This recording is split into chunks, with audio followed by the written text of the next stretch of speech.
Guys with the most up-to-date political, economic, and geostrategic analysis on the world's #2 economy. My name is Tony. Let's jump in. Okay, happy Monday, everybody.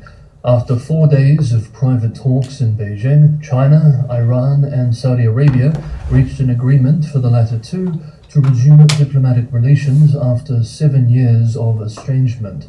Embassies are set to reopen within 2 months, according to the official statement. Saudi Arabia severed ties with Iran in 2016 after the storming of its embassy in Tehran in an escalating dispute between the two countries. The signing ceremony was held in Beijing on Friday, with China's top diplomat, Wang Yi, expressing that it represents, quote, a victory of dialogue and peace, end quote. In the official statements, the Iranian and Saudi sides both, quote, expressed their appreciation and gratitude to the leadership and government of the People's Republic of China, end quote. Almost all analysts agree that the surprise announcement is a big diplomatic win for Beijing, and though not particularly damaging for the US, at the very least it's not exactly flattering for the traditional security guarantor of the region. On Friday, John Kirby, US National Security Council spokesman, told media that the White House had been informed of the talks, but were not directly involved in them. He said that the US supports any efforts from Beijing to de-escalate tensions in the Middle East, but added, quote, we certainly continue to watch China as they try to gain influence and footholds elsewhere around the world in their own selfish interest, end quote. Chinese officials and state media will no doubt point to this diplomatic victory to push the idea that China's vision for its world order is one of peace, and perhaps even try to reverse some of its reputational losses among Europeans since the Russian invasion of Ukraine. This narrative competition will largely be fought in the global south, however. Much of the West and most key nations in Asia, Japan, South Korea, India, etc., maintain deeply unfavorable views towards China. This development also demonstrates China's growing influence in the region, with several prominent Chinese experts, perhaps indulging somewhat in exaggeration, arguing that Chinese influence is becoming greater than that of the US. What is perhaps a more accurate characterization, however, is that Chinese interests in the region, especially in energy imports, of which China's economy is deeply reliant, is greater than a US now enjoying a net energy exporting North America. Quote, effectively, not only China became the guarantor of this agreement, it also showed that the US can no longer ignore China's role in the security arrangements of the Persian Gulf, a region where the energy reserves and passageways are more important to the Chinese economy than the US. End quote. Though of course, critically, it is the US military that protects these passageways, not the Chinese. Okay, let's jump from the Middle East to South Asia now. Beijing has signaled that it will support a debt restructuring for the crisis-hit economy of Sri Lanka, a move which could allow the nation to secure a $2.9 billion bailout from the IMF, an application which is expected to be approved by the end of this month. Sri Lanka is facing its worst economic crisis in more than 7 decades, and a shortage of dollars has disrupted imports. Sri Lanka's president told Parliament last week that China had provided written assurances via the Export-Import Bank of China that it would back the plan. The same day, the IMF, International Monetary Fund itself, said that Sri Lanka had, quote, secured financing assurances from China, India, and all its major bilateral creditors, end quote. China's support is important as Beijing represents Sri Lanka's largest bilateral creditor. In total, Sri Lanka owed Chinese lenders $7.4 billion, or nearly 1/5 of its public external debt, as at the end of 2022.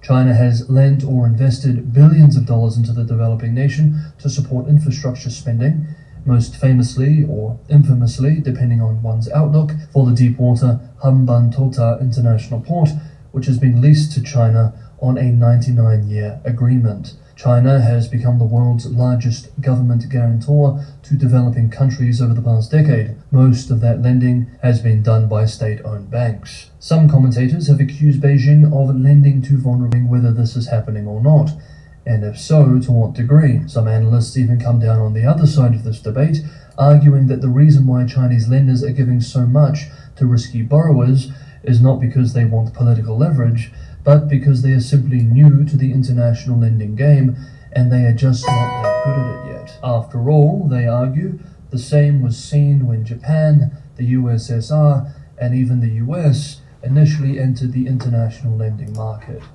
Sri Lanka isn't the only South Asian economy needing relief from Beijing this year either. Recently, China also extended a $2 billion loan to Pakistan. Next up is the Chinese economy already in decline. Hey guys, if you enjoyed today's episode, don't forget to hit that like button. It's a huge help. And as always, anyone who can go that extra mile and be part of the community that keeps this channel sustainable, Patreon and Buy Me a Coffee links are in the description below. Thank you so much, everybody, for the ongoing support. Finally, for today's video, I wanted to briefly examine a recent opinion piece, which has been widely shared, called "The Chinese Century is Already Over." This is by Yi Fuxian, a senior scientist and expert China demographer at the University of Wisconsin-Madison, who has argued for years that Beijing has greatly underplayed just how poor its demographic situation is. In this article, Dr. Yi argues that Chinese leaders have long staked their policies on the assumption of a rising East and declining West, but China is already past its prime.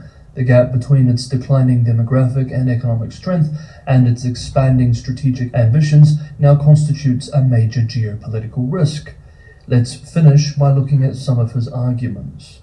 Quote, "In January, China officially acknowledged that its population began to decline last year, roughly 9 years earlier than Chinese demographers and the United Nations had projected. The implications of this are hard to overstate. It means that all of China's economic, foreign, and defense policies are based on faulty demographic data.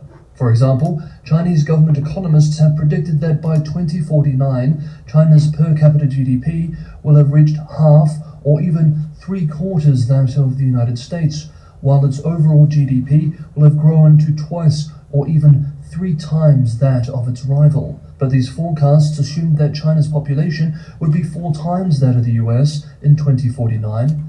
The real figures tell a very different story. Assuming that China is lucky enough to stabilize its fertility rate at 1.1 children per woman, its population in 2049 will be just 2.9 times that of the United States, and that its key indicators of demographic and economic vitality will be much worse." End quote. In 1950, Japan's median age was 21, compared to 29 in the US. As one would expect, he says, Japan subsequently benefited from years of faster economic growth. By 1994, however, the prime age labor force, 15 through 59, began to decline, whereas the US working age population is not expected to fall until 2048. He continues by stating, by 1992, Japan's median age was 5.5 years above that of America's, and its old age dependency ratio began to exceed that of the US.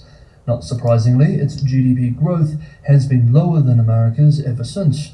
Japan's GDP growth per capita rose from 16% of the US level in 1960 to 154% in 1995, but by 2022 that figure had fallen to 46%, and it is likely to decline below 35% in the future. In his article, he then moves to demonstrate similar trends with Taiwan and South Korea, and then turns to China, writing that while China's population was 1.5 times larger than India's in 1975, India is now on track to be nearly 1.5 times larger than China in 2050, with a median age of 39, a full generation younger than China's 57, he says.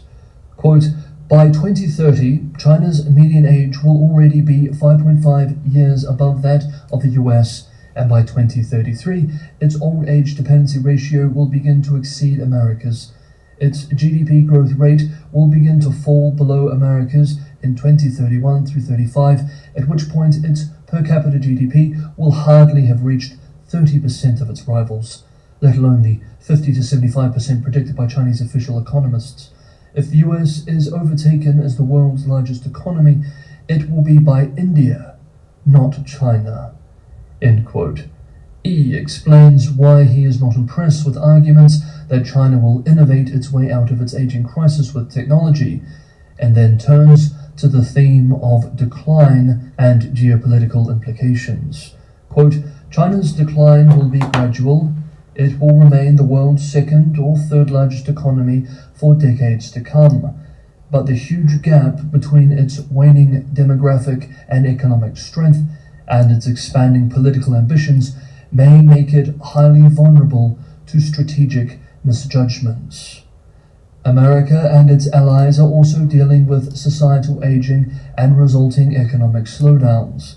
Their combined share of the global economy already fell from 77% in 2002 to 56% in 2021, and that trend will continue.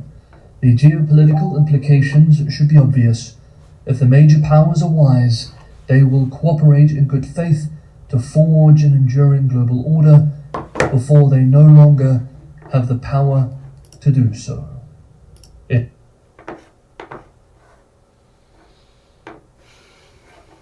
A lot going on in the world today, to say the very least.